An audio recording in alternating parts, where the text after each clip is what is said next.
हमारा बहुत ही important topic है चित्र वर्णन।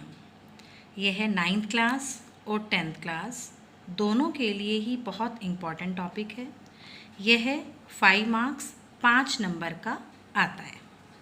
बच्चों, इसका पहला नियम है वाक्य हमेशा लट लकार में होना चाहिए।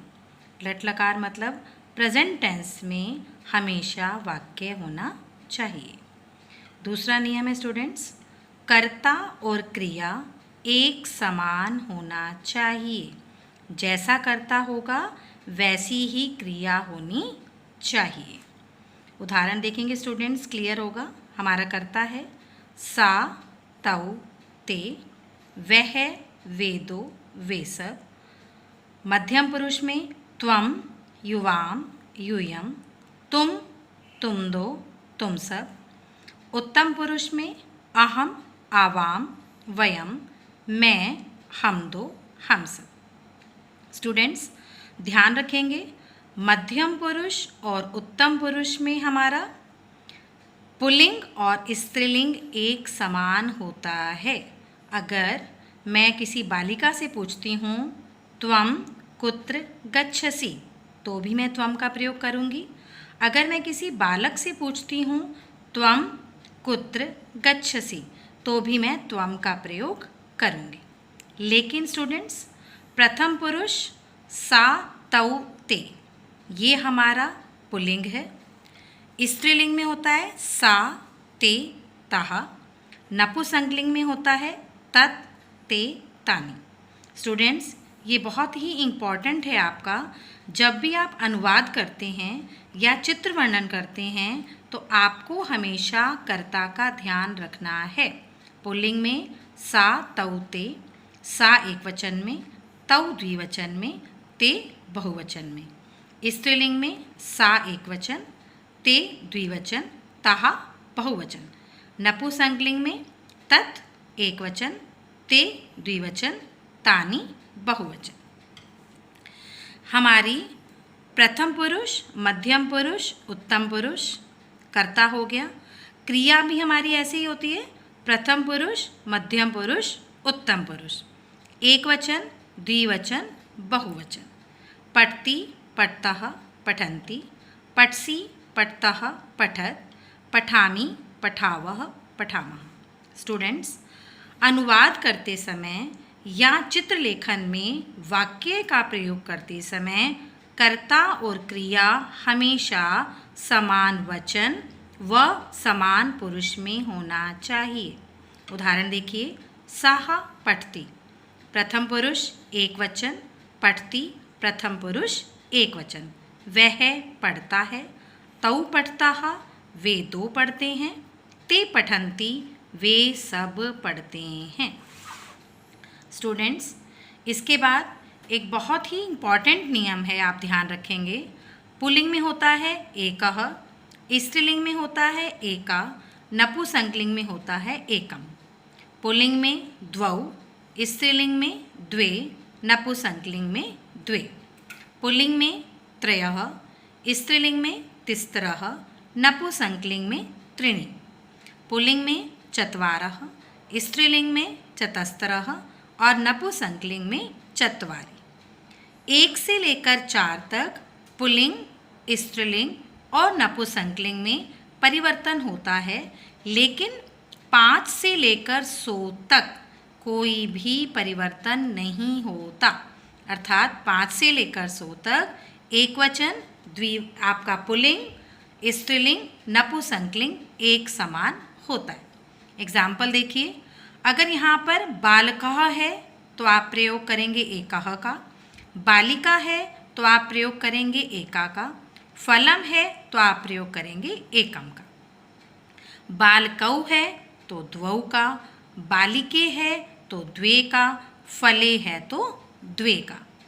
बालकः है तो त्रयः, बालिकाः है तो तिस्रः, फलानि है तो त्रीणि। बहुवचन में सेम, चत्वारः बालकाः, चतस्रः बालिकाः, चत्वारि फलानि। परंतु स्टूडेंट्स ध्यान रखेंगे, 5 से लेकर 100 तक एक समान होता है। अगर यहाँ आप लिखते हैं पंच बालकाः तो भी आपका पंच रहेगा, पंच बालिकाः तो भी आपका सेम रहेगा।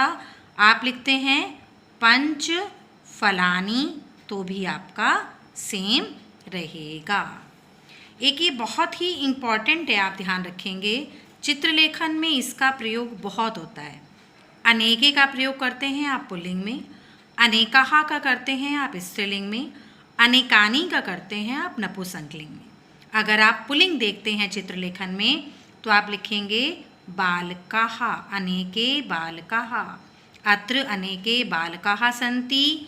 अगर आप स्त्रीलिंग का प्रयोग करते हैं तो अत्र अनेकाः बालिकाः सन्ति। अगर आप नपुंसकलिंग का प्रयोग करते हैं तो आप लिखेंगे अत्र अनेकानि फलानि सन्ति। एक चित्रलेखन है स्टूडेंट्स, ध्यान रखेंगे। ये हमारा चित्रलेखन आता है जो हमारा 5 नंबर का आता है। इसमें हमें सबसे पहले मंजूषा देखनी है। जो हमारी नीचे मंजूषा है उसकी सहायता से हमें 5 वाक्यों का प्रयोग करना है। सबसे पहला नियम, जब भी आप पहला वाक्य लिखेंगे तो आपका पहला वाक्य हमेशा षष्ठी विभक्ति में होगा। इदम एकस्य बाल मेलकस्य चित्रम अस्ति। षष्ठी विभक्ति का प्रयोग इदम के साथ आप चित्रम का प्रयोग करेंगे। अगर आप अस्मिन् चित्रे का प्रयोग करते हैं सप्तमी विभक्ति में तो आप उसमें अस्मिन् चित्रे इदम के साथ चित्रम का प्रयोग करेंगे। अब इसमें दिया है चित्रे एका दोला अपि अस्ति। चित्र में एक झूला भी है। अब यहाँ पर दोला स्त्रीलिंग शब्द है तो यहाँ मैंने एका का प्रयोग किया। यह आपका प्रथम पुरुष एक वचन में हो गया तो यह आपका क्रिया भी हो गई आपकी एक वचन की। दोला एक वचन तो क्रिया भी आपकी हो गई। अस्ति स्था सन्ति होता है तो यहाँ पर क्या हो गया, अस्ति। अत्र वृक्षाः अपि सन्ति। यहाँ वृक्ष भी हैं। अब यहाँ पर वृक्षाः क्या हो गया, बहुवचन का प्रयोग। वृक्षः वृक्षौ वृक्षाः तो यहाँ पर क्रिया भी आपकी क्या हो जाएगी, बहुवचन की, अस्ति स्तः सन्ति। मैंने शुरुआत में बताया था स्टूडेंट्स कि जैसा कर्ता होगा वैसी ही क्रिया होगी। कर्ता आपका एक वचन है तो क्रिया भी एक वचन की, द्विवचन का है तो द्विवचन की, बहुवचन का है तो बहुवचन की। एका बालिका पयोहिमं खादति। एक बालिका पयोहिमं ऊपर गिवन है बेटा मंजूषा में, आप स्टूडेंट्स देखेंगे पयोहिमं बोलते हैं आइसक्रीम को। एक लड़की आइसक्रीम खाती है। अब यहाँ पर बालिका है तो यहाँ एका लगाया हमने। अब बालिका आपका एक वचन का है तो आपकी क्रिया भी किसकी हो जाएगी, एक वचन की। खादती खादतः खादन्ति। अगर यहाँ पर बालिके दो लड़कियाँ होती तो द्वे बालिके पयोहिमं क्या हो जाता है यहाँ पर, खादतः।